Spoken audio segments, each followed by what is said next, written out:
All right, everyone, the Democrats have chosen another election year issue, which is literally all this is, in a dead-on arrival vote in the House to try to give D.C. statehood.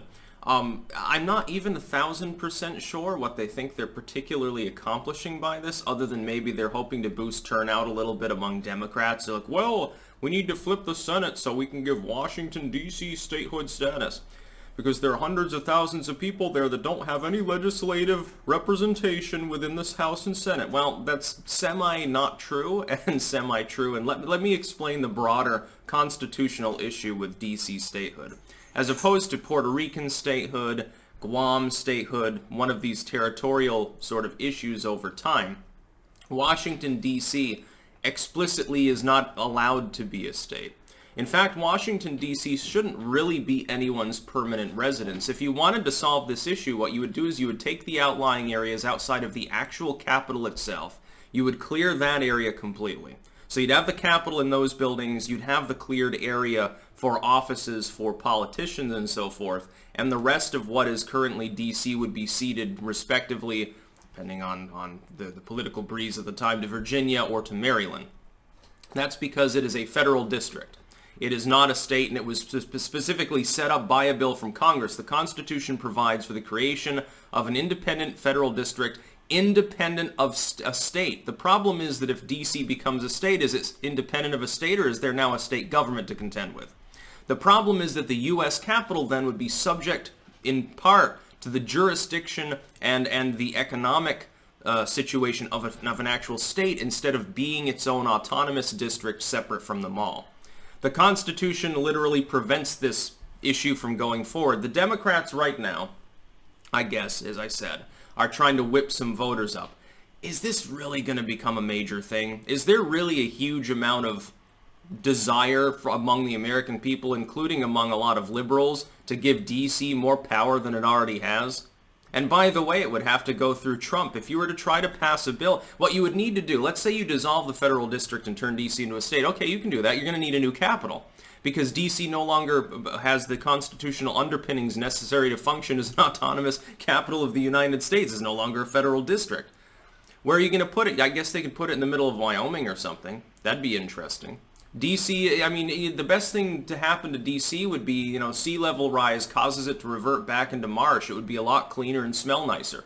D.C.'s a hell pit anyway. Do you really want Senate representation in addition to the fact that the federal district already encompasses the representation of the whole government at large? Look, everyone in the Senate and House, all these people, they spend a lot of time in D.C. D.C. is a massive pork barrel. The outlying areas are totally blighted with massive amounts of crime because they're completely run by the far left, but the Capitol itself is the biggest pork barrel project in the fucking world, or since some crazy dynasty in China 3,000 years ago decided to build a palace out of solid bronze or something. The pork barrel spending there alone, the massive amount of money sucked out of the country to ingratiate D.C., means that the people of D.C., by and large, they already have representation. The federal district is represented by Congress. Congress will as a whole. It has its own Capitol Police and everything else. It has its city government. The city government of D.C. already has inordinate power because they happen to have influence over the capital of the United States. So you're the mayor of D.C. It's a pretty prestigious job. If you set up an actual state, the problem is that the states are meant to be, here's the problem, and this is what Democrats don't quite understand historically. States in the United States are meant to be semi-autonomous entities akin to nations. States as in nation states. States as in initially administered territories, corporatized under the British Crown, and various territories under France and so forth. The European model would be more like, these would be nations, essentially. So Vermont was a republic, Texas was a republic, they were nations briefly. That these states were akin to a European-style nation. The federal level is a post-national project. That's why American nationalism is different from Euro-nationalism. You got to understand it's already a post-national experiment. if the states are meant to be semi-autonomous entities, the problem is that the 10th Amendment would fundamentally be violated by DC gaining statehood, because the state would have to be virtually completely muzzled, giving unequal representation, by the way, to people choosing to live in DC at that point, breaching the 10th Amendment in the process, because of the function of the capital the way it is. Or, on the flip side, that state might have undue power. It might attempt to utilize the power of the fact that it controls, again, with a state guard and everything else, infrastructure surrounding the U.S. Capitol. It would give them massive amounts of undue influence, potentially over the president, over Congress. The fact is that it's set up without representation for a fucking reason. It's just like the Electoral College. There's a reason for that. It's to prevent Florida and Texas and California and New York from deciding every election. That's basically what it means. It works. It's not meant to. You gotta understand the idea. Well, everyone should have a vote. Everyone has equal representation. Okay, that's not the way a federal district, though, is meant to operate. It was meant to be autonomous. It's in the Constitution itself. It was written into the founding of the United States that would be set up as a separate entity.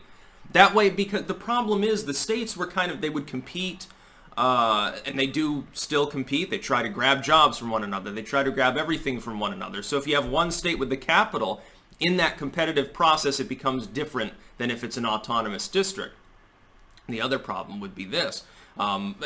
You could get down the line to some political event in the future. Let's say there's a problem in the country. Let's say that state government is unfriendly towards the reigning government at the time and starts trying to stymie the functions of federal government.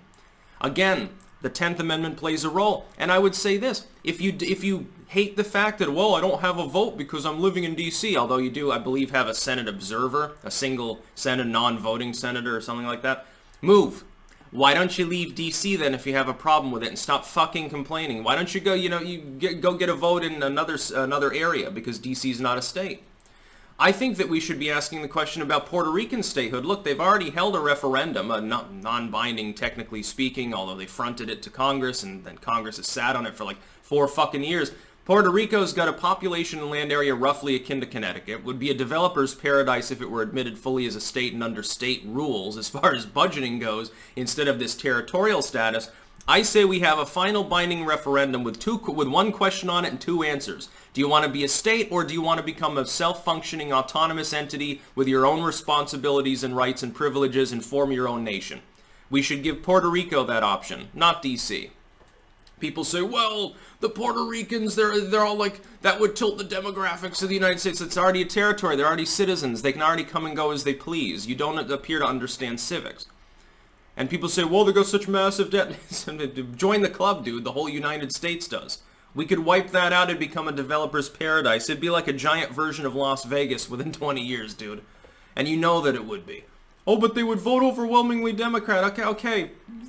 At the moment, who fucking cares? We're sitting here talking about D.C. statehood. What a great idea that would be. Let's violate the Constitution, give a city a pair of senators, and in the sense of being urban, they would be far left forever, for absolutely no reason, and then give that state government control over the federal government. It wouldn't work. Just cede the outer areas of D.C. that have actual homes and stuff to the surrounding area, again, Maryland or Virginia. And I believe, wasn't the other side initially part of D.C. and was ceded fully to Virginia, Arlington or something? Didn't that actually happen? And I can't remember when. So I'm pretty sure something like that ended up occurring at some point in the past. No, that's all you have to do. Just shrink the capital down to the capital itself. Make sure that they zone it so that nobody's living there unless it's politicians who are living there in apartments temporarily for the purposes of being close to their work. Congressional apartments, bureaucrats and stuff, people who actually need to be very close to the area for security reasons in some cases. You know, the president's there. The president doesn't get a vote, I guess. He goes back to vote in New York. Why don't they do that? Why don't they allow people in D.C. to vote in Maryland? Why don't you do that? Why don't you tie their votes to the Maryland vote? Give Maryland a few extra representatives in the process. Hell, that would be a compromise, right? The Democrats get a couple representatives out of it. So aren't you fucking happy? They get their vote. No statehood because it's unlawful. You literally can't do it. The Residence Act is a thing. That's about all. Peace out.